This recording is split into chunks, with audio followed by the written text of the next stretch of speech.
Welcome back to 15th Street Automotive. Today we're looking at a 2015 GMC Yukon Denali. The customer has diagnosed this thing as a faulty suspension control module. Brought it here so we can program it. It's for another shop. They don't do programming, so and then they bring us the more difficult diagnosis for us to do.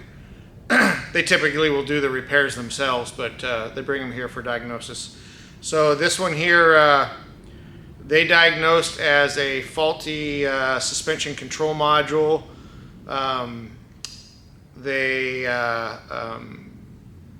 It had a code in it for the left rear shock open circuit.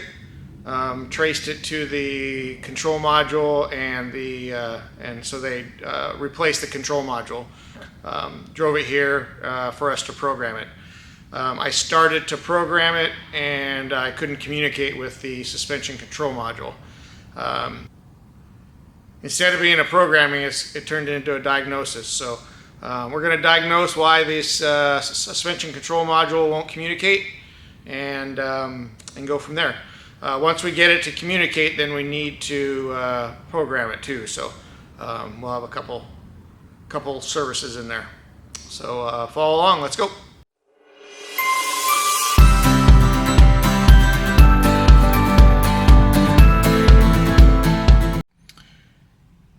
All right, so you can see there's a code in there for StabiliTrak and service suspension system. That's how it was when it came in. The had those service indicators on, which isn't surprising. It came in with a brand new unprogrammed suspension control module, but we have to be able to communicate with the suspension control module to program it. As soon as I plugged in the TechLine Connect SPS2, I couldn't communicate with it. Since I couldn't communicate with it, I grabbed the scanner and tried to investigate why I couldn't communicate.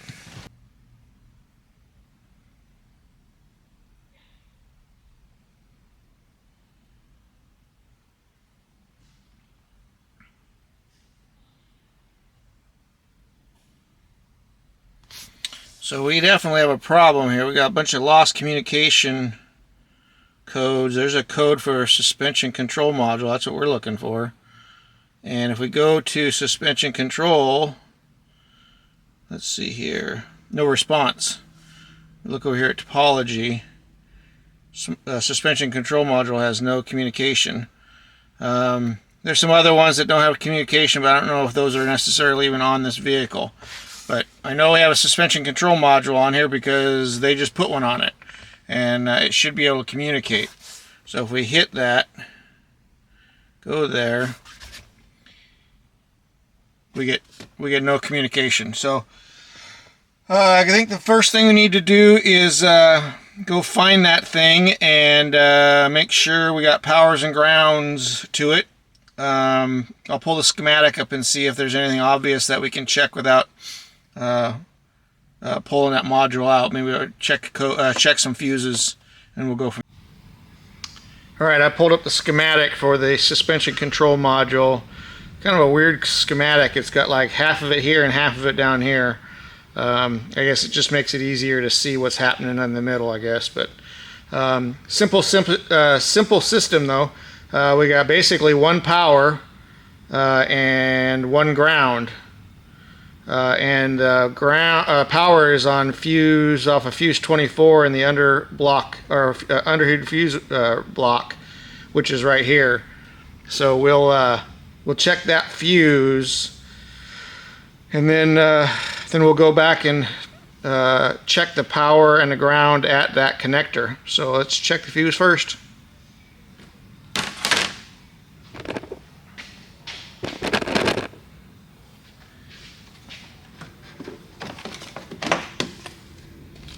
So fuse 24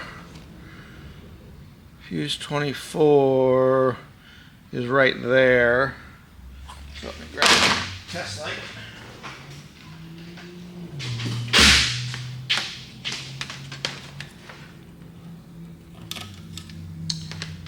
Fuse 24. Looks like it's right here.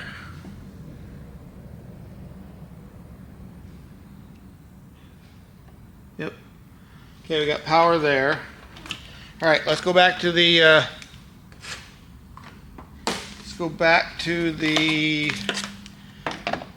suspension control module and see what we got there.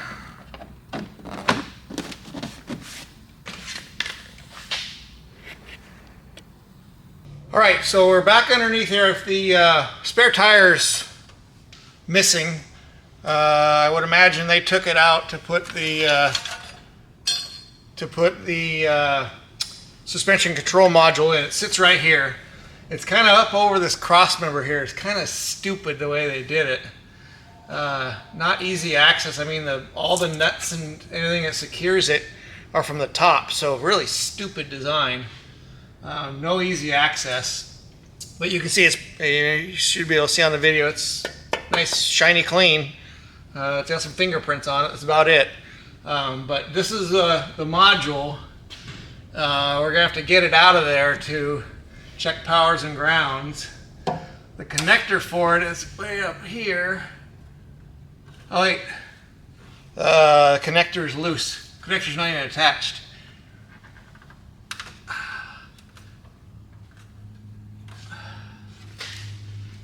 The connector was loose on this thing. Pull you in here and I'll give you a quick look at it. So up inside here,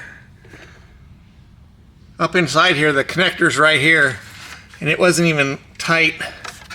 Looks like the slides for it are broken. Yeah, the cam lock on that thing is broken. So what I'm gonna do, I can slide this thing back on, get it secured, and we can see if we get our communications back. If we get our communications back, then we can sell them it's probably going to need a new connector. You can see the cam locks are broken on it.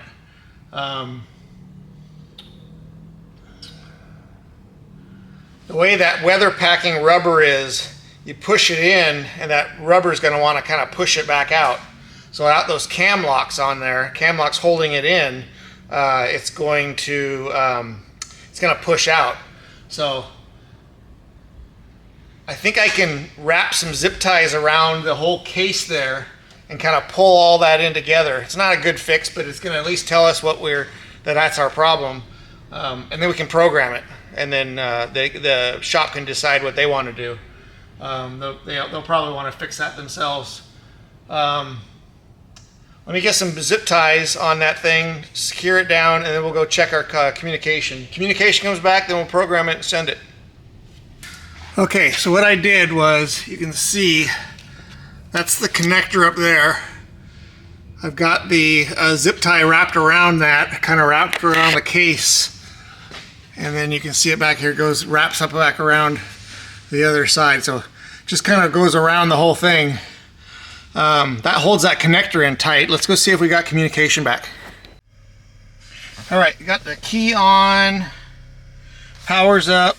Let's do another fault scan. See if we get our comm back on the. Okay, so we've got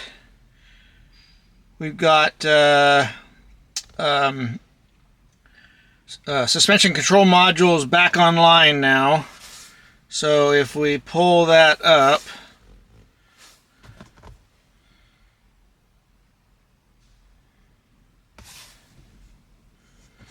live data.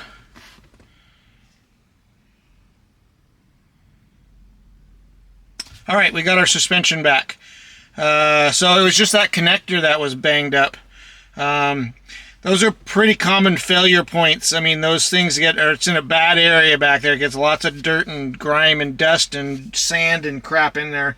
And I'm sure the guy, when he was replacing that module, just pulled too hard on those cam locks and busted it.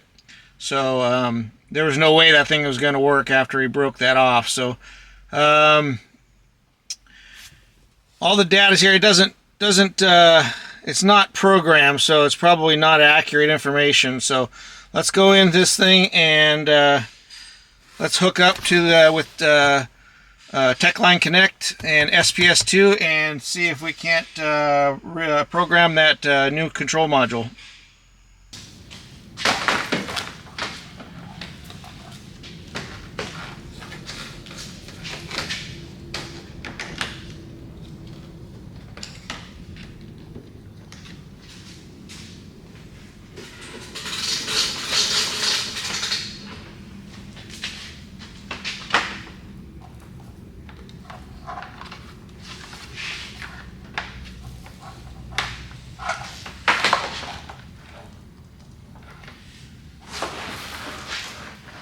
Turns around so you can see it. So this is my battery maintainer, topped on 120.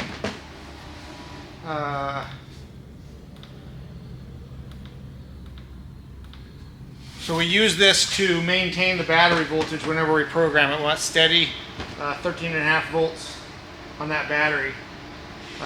And this is one of the better ones to get super high amperage, 120. It'll do anything we want it to do. But real important to have a battery maintainer.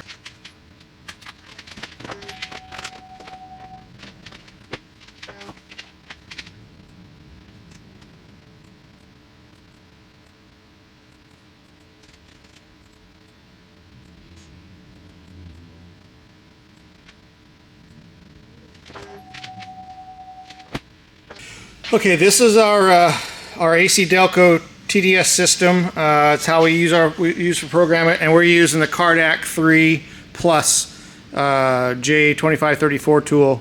Works great. Never have a problem with it.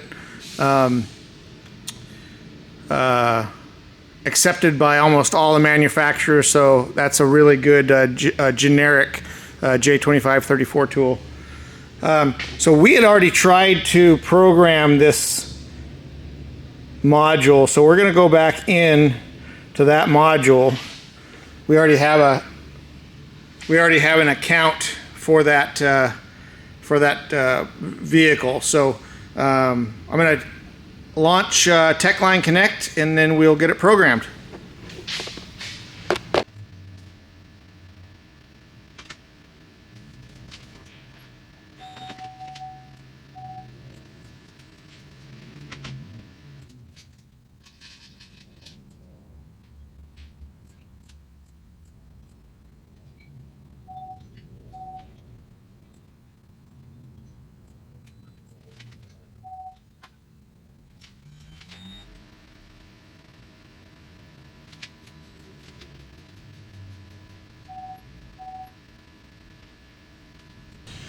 Alright, so programming is done.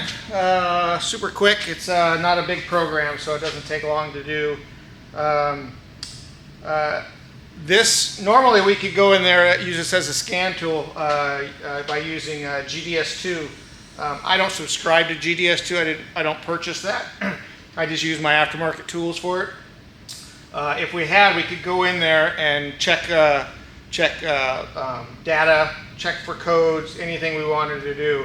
But we're going to disconnect the laptop with the SPS2, put that away, and then we'll get our Autel back hooked up to it, and make sure everything is good to go with it. Make sure there's no codes or that there's all the data is correct. So let me put this away, and then we'll get the Autel hooked back up.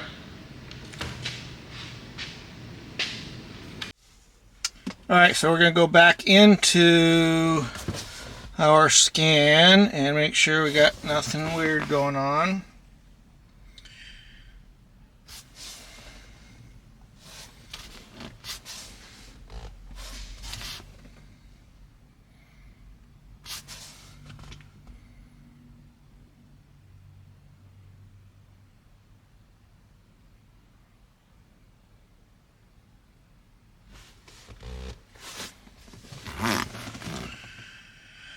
Okay, fault scan.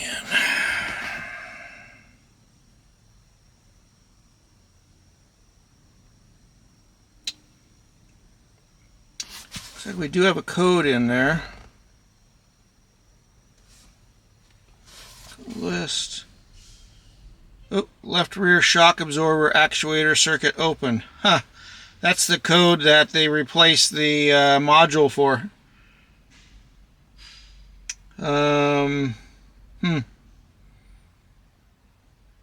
So maybe we should do a quick diag on the left rear shock. Maybe they just misdiagnosed it. Left rear shock absorber actuator circuit open. That's pretty cut and dry. I mean, it sounds like these are air shocks on this vehicle, and they've got little solenoids in them that allow compressed air to enter or exit based on the commands from the suspension control module. So I don't know why they thought the suspension control module was faulty. Very well may have been. We never got the old module, so I don't know. I can't even put it back in and try it, but we definitely have a code for the left rear, and that's why they replaced it in the first place. So let's go back to that left rear shock absorber, and we can fairly quickly check resistance on that solenoid, and we'll check it. If the solenoid is good on the shock, we can check the circuits. It may be due to that damaged connector. We might have a pin that's been spread out or something on the connector. So we might have to pull that module out after all to diagnose that. But let's put it back up in the air and check and see what we got going with that shock absorber. So here's the schematic on that left rear shock absorber. Basically, it's a solenoid. Got two leads going to it. One switched ground, one switched power. So we should be able to. We can check it two ways. We can check make sure we have power coming down this one, and we could check power on the other side, make sure that it's getting through. Or we could just check resistance across that solenoid right there. So that's what we're going to do. We're going to check solenoid first. If it shows resistance, it should have probably about an ohm or two of resistance. It's just a solenoid, so it takes very little amperage to open, so it's going to take very little resistance. We're going to check the resistance on that. If we have some 1 or 2 ohms resistance, then we'll check power there. And then we'll see if we can activate that solenoid and see if we're getting a ground signal. But I'll bet our problem is right there in that solenoid. So that's what we're going to check first.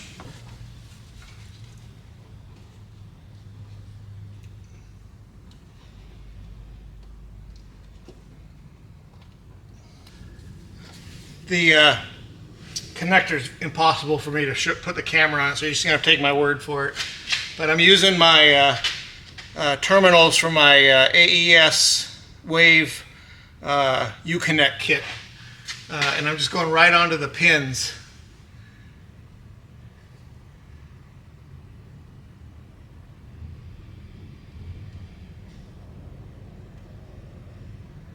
Okay, that's on the pins. And we got OL, so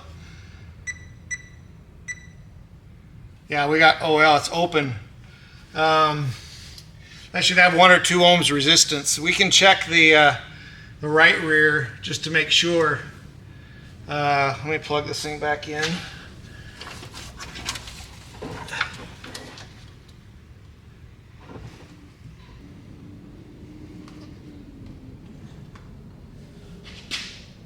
See that?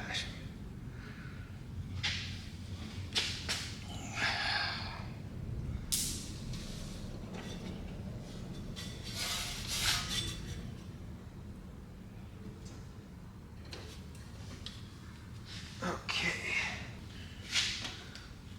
So on the right rear, we're getting 1.3, 1.4 ohms, which is about what I was expect to see on that. We we've got an open actuator on that shock. That's the problem. Was probably the problem all along. I don't know how they tested it before, but pretty simple test of the resistance on the actuator. That doesn't do anything for the connector, but it's communicating now with that zip tie on there.